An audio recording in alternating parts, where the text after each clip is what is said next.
warahmatullahi wabarakatuh.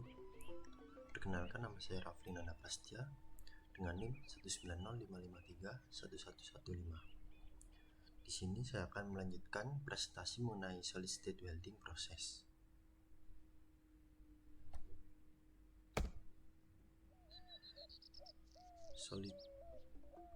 Solid state welding ini pada chapter 31 terdapat 3 subbab yang akan saya presentasikan. Yang pertama ada explosion welding, yang kedua diffusion bonding, dan yang ketiga economic of welding operation. Explosion welding ini adalah proses solid state welding di mana sambungan dihasilkan oleh tumbukan atau impact berkecepatan tinggi benda kerja akibat ledakan atau detonasi. Detonasi terjadi di detonator sini. Tekanan diberikan dengan meledakan lapisan bahan peledak yang telah ditempatkan di atas salah satu komponen yang disambung, yang disebut flyer plate. Ini adalah flyer plate-nya. Kemudian tumbukan ini secara mekanis saling mengunci pada kedua permukaan. Di sini saling mengunci sehingga pengelasan tekanan dengan deformasi plastis juga terjadi di sini. Bahan peledak dapat berupa lembaran atau kabel plastik fleksibel atau dalam bentuk butiran atau cairan. Kecepatan ledakan biasanya berkisar antara 2400 hingga 3600 meter per detik atau 8000 hingga 12000 kaki per detik. Proses ini paling sering digunakan untuk melapisi baja karbon dengan bahan tahan korosi, misalnya stainless steel, paduan nikel, titanium, zirconium.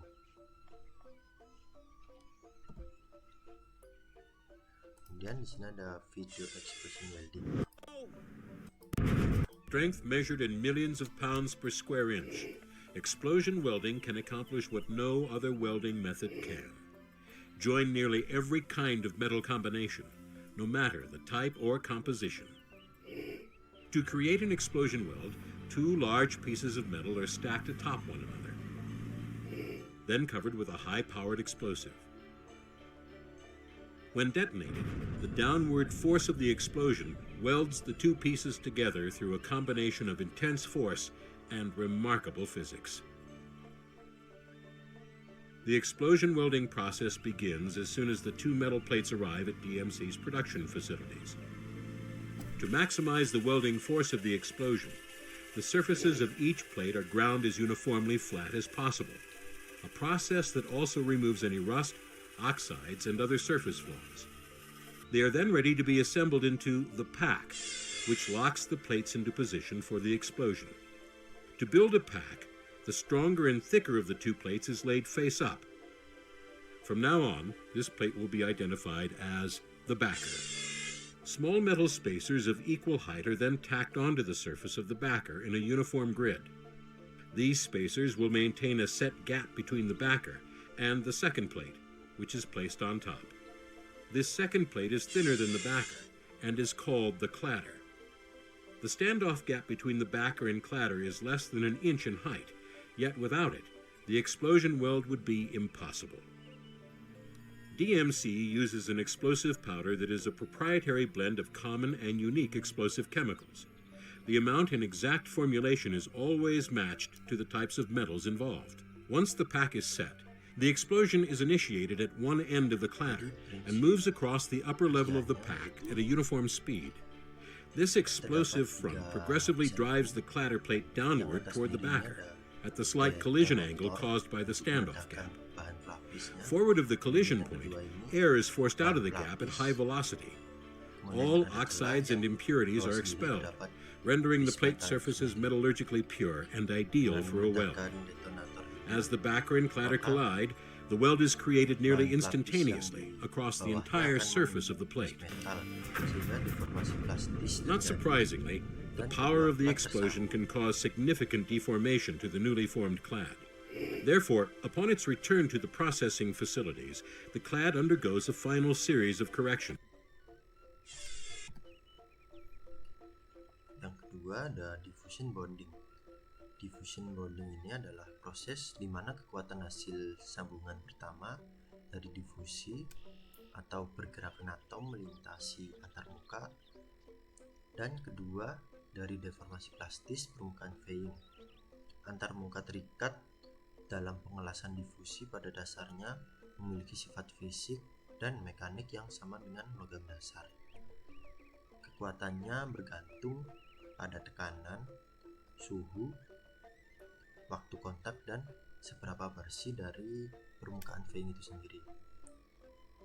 Diffusion bonding ini juga digunakan untuk logam reaktif seperti titanium, berilium, zirconium, dan paduan logam api.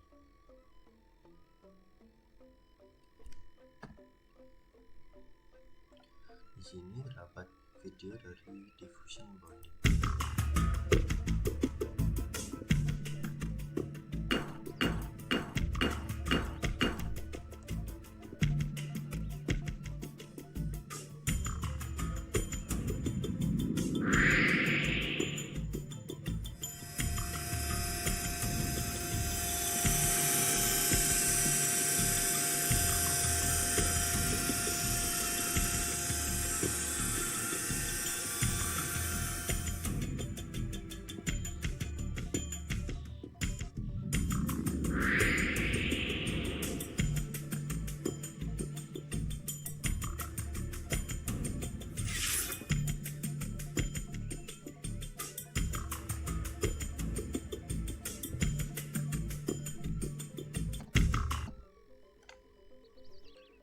Kemudian yang ketiga, economic of welding operation.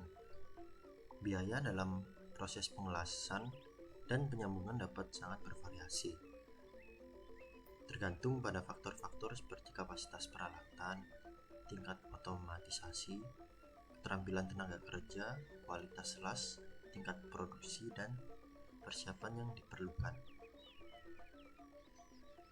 Dari pertimbangan ini terdapat biaya umum untuk pengelasan dan penyambungan.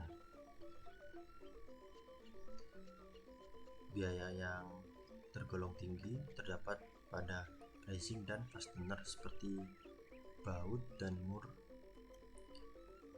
Kemudian intermediate yaitu pada alas busur, riveting, adhesive bonding, dan yang low terdapat pada resistant welding, seaming, dan crimping. Karena operasi ini relatif sederhana untuk dilakukan dan diotomatisasi. Kemudian yang kedua terdapat biaya peralatan untuk pengelasan. Untuk yang tergolong tinggi berkisar 100.000 hingga 200.000 US dollar, itu pada pengelasan elektron beam dan laser beam welding. Kemudian untuk yang intermediate dari 5.000 hingga 50.000 US dollar terdapat pada pengelasan spot, submerged arc, gas metal arc, gas tungsten arc, flux core arc, elektrogas, elektroslag, plasma arc, dan ultrasonik. Kemudian biaya yang tergolong rendah berkisar 500 US dollar terdapat pada pengelasan silt metal arc dan oxyfuel gas. Yang ketiga, biaya dari tenaga kerja. Dalam pengelasan umumnya lebih tinggi daripada operasi pengerjaan logam lainnya karena keterampilan operator, waktu pengelasan, dan persiapan yang diperlukan. Biaya tenaga kerja ini yang pertama dari high ke intermediate, yaitu untuk las oxyfuel gas dan las silt metal arc. Untuk high ke low ada las electron beam dan laser beam dan laser flux core arc. Kemudian untuk intermediate ke low ada pengelasan submerged arc.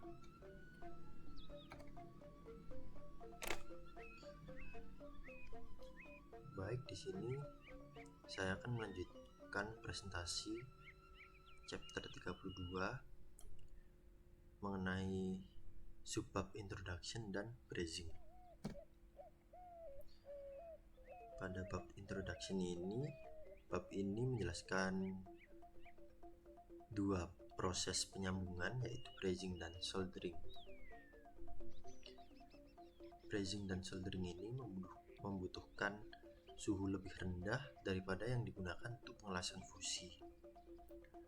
Logam pengisi ditempatkan di dalam atau disuplai ke sambungan dan dilebur oleh sumber panas eksternal.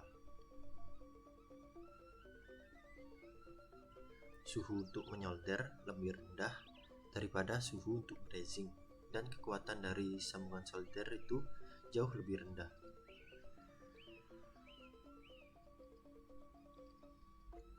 Kemudian pada bab ini juga menjelaskan tentang adhesive bonding. Pada adhesive bonding ini menggunakan bahan pengikat seperti termoplastik, termoset, keramik, dan gelas, baik satu sama lain atau dengan bahan yang lainnya. Kemudian ada juga mechanical fastening. Mechanical fastening ini digunakan untuk proses penyambungan material secara tidak permanen. Jadi dengan menggunakan mechanical fastening ini, produk yang ingin dibongkar tidak akan merusak sambungan saat proses pembongkaran tersebut. Pengencang yang digunakan itu sendiri seperti baut, skrup, mur, ataupun berbagai pengencang yang lainnya. Kekuatan dari sambungan mechanical fastening ini sama kuatnya dengan sambungan menggunakan las fusi. Kemudian yang kedua ada brazing. Brazing ini adalah proses penyambungan sebuah logam pengisi yang ditempatkan di antara permukaan veiling yang akan disambung dan suhu dinaikkan secukupnya untuk melelehkan logam pengisi, tetapi tidak melelehkan logam dasarnya.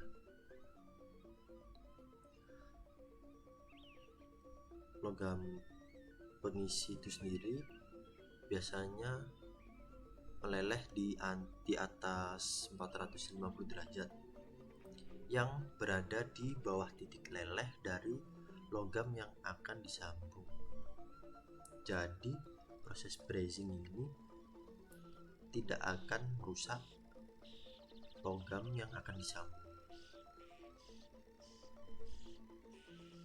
Untuk gambar yang pertama ini terdapat filler metal atau kawat pengisi yang ditempatkan di sepanjang pinggiran komponen yang akan disambung.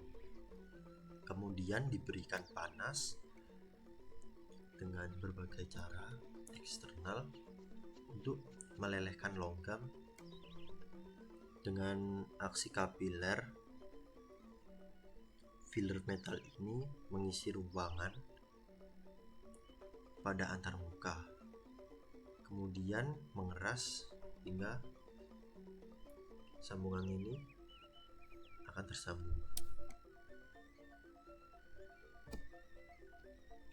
Kemudian ada logam pengisi atau filler metal. Ini terdapat beberapa logam dengan berbagai kisaran suhu brazingnya. Contohnya yang pertama, logam dasar menggunakan aluminium, kemudian logam pengisinya menggunakan aluminium silikon. Untuk suhu brazingnya berkisar antara 570 hingga 620 derajat Celcius. Kemudian untuk logam dasar paduan magnesium menggunakan logam pengisi magnesium aluminium, suhu brazingnya yaitu 580 hingga 625 derajat Celcius. Dan ini masih banyak contoh dari suhu brazing lainnya.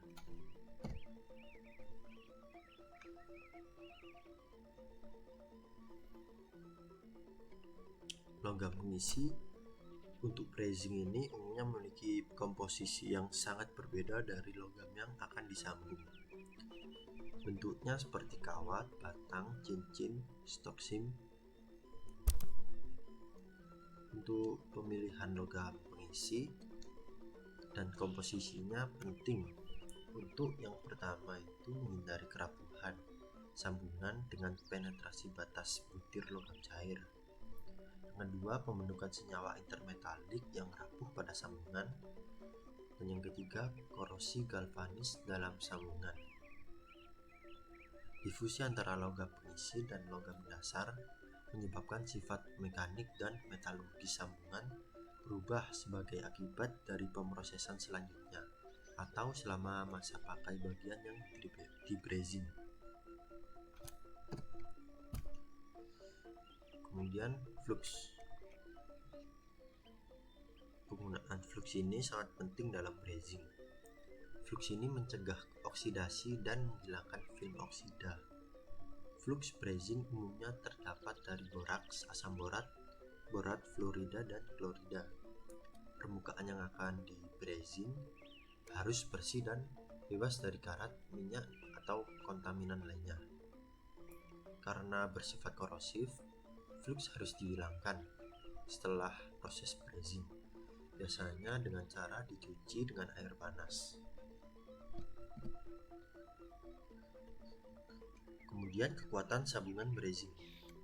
Kekuatan sambungan brezing ini tergantung pada jarak sambungan, luas sambungan, dan sifat ikatan yang ada pada antarmuka antara komponen dan logam pengisi. Untuk jarak bebas sambungan biasanya berkisar dari 0,2025 hingga 0,2 mm. Dengan melihat grafik ini, semakin kecil celah atau joint clearance-nya, jadi semakin besar atau semakin tinggi kekuatan geser sambungan.